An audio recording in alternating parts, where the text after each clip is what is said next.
پڑھنے کے لیے کچھ باطنی آداب بھی ہیں.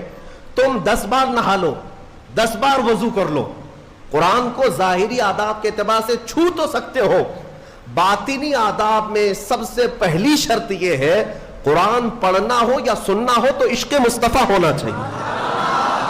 ہاں, بغیر حب مصطفیٰ کے اگر قرآن پڑھے گا تو پھر گمراہی کی طرف بھی جا سکتا ہے.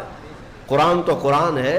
حدیث رسول کے بارے میں کہا گیا بخاری شریف کے بارے میں کہ بے عشق مصطفیٰ پڑھتے ہیں جو بخاری, سنا ہے نا آپ نے, بے عشق مصطفیٰ جو پڑھتے ہیں بخاری, آتا ہے بخار ان کو, آتی نہیں بخاری. بخار آ جائے گا لیکن بخاری نہیں آئی. جب بخاری کے لیے عشق مصطفیٰ ضروری ہے تو پھر قرآن کے لیے کتنا ہے. اس لیے سب سے پہلی چیز میں آپ کو یہ بتا دوں, قرآن پڑھنا ہے یا سننا ہے, عشق مصطفیٰ شرط ہے, شرط ہے. محمد کی محبت دین حق کی شرط اول ہے, اسی میں ہو اگر خامی تو سب کچھ نامکمل ہے. قرآن کی ایک آیت سنا ہوگا نا آپ نے, لقد جاءکم من اللہ نور, قد جاءکم من اللہ نور و کتاب مبین, مشہور آیت ہے.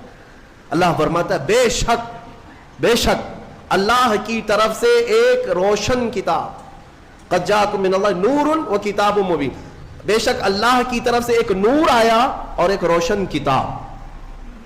ایک نور آیا اور ایک روشن کتاب. توجہ چاہتا ہوں, کیا چیزیں آئی اللہ کی طرف سے؟ ایک نور آیا اور ایک روشن کتاب. نور کون ہے سنیوں کو سمجھانے کی ضرورت نہیں. دوسرے لوگ تعویل کرتے ہیں نور سے مراد وہ ہے, نور سے مراد یہ ہے. ہم تو کہتے ہیں صبح طیبہ میں بٹتا باڑا, صدقہ لینے نور کا آیا ہے تارا.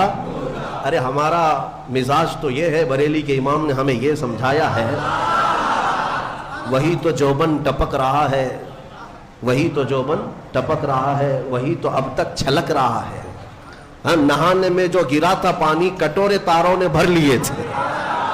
یعنی یہ ستاروں کی جو چمک ہے نا, تم کیا سمجھتے ہو؟ سائنٹیفک اعتبار سے کہتے ہیں کہ سورج کی روشنی کھینچ کر رات کو تارے چمکتے ہیں. ہم نے سوال کیا پھر سورج کس کی روشنی کھینچتا ہے؟ سورج کس کی روشنی کھینچتا ہے؟ وہ روشنی سمجھنے کے لیے بریلی کے امام کی زبان میں پڑھنا پڑے گا. سورج ہو کہ چاند ہو, اعلیٰ حضرت فرماتے ہیں کہ اتار کر ان کے رخ کا صدقہ, اتار کر ان کے رخ کا صدقہ, وہ بٹ رہا تھا نور کا باڑا, اچھل اچھل کر جبی, یہ چاند و سورج اچھل اچھل کر جبی کی خیرات مانگتے تھے.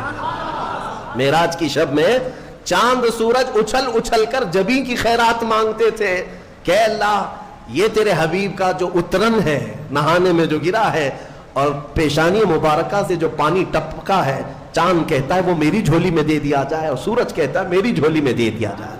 جو بات میں عرض کر رہا ہوں وہ یہ ہے کہ قرآن میں اللہ نے کیا فرمایا, بے شک اللہ کی طرف سے تمہارے پاس کیا آیا, ایک نور آیا اور دوسرے روشن کتاب. جس کو ہم نے آج پڑھا وہ روشن کتاب. تراویح میں جو پڑھا وہ کون سی کتاب ہے؟ روشن کتاب. روشن ہی ہے حقیقت میں, جو پڑھتا ہے وہ بھی روشن ہوتا. روشن کتاب آئی اور ایک نور آیا. دونوں کا کیا کمبینیشن ہے, دونوں کا کیا تعلق ہے؟ اللہ کی طرف سے ایک نور آیا اور ایک روشن کتاب. یہاں اگر ایسا ہوتا کہ بے شک اللہ کی طرف سے کتاب آئی اور ایک نور آیا, نہیں, اللہ کی طرف سے ایک نور آیا پھر روشن کتاب. پتہ یہ چلا لائٹ سب بند کر دیں اور کتاب کھولیں, کیا پڑھ پاؤ گے؟ پڑھ پاؤ گے؟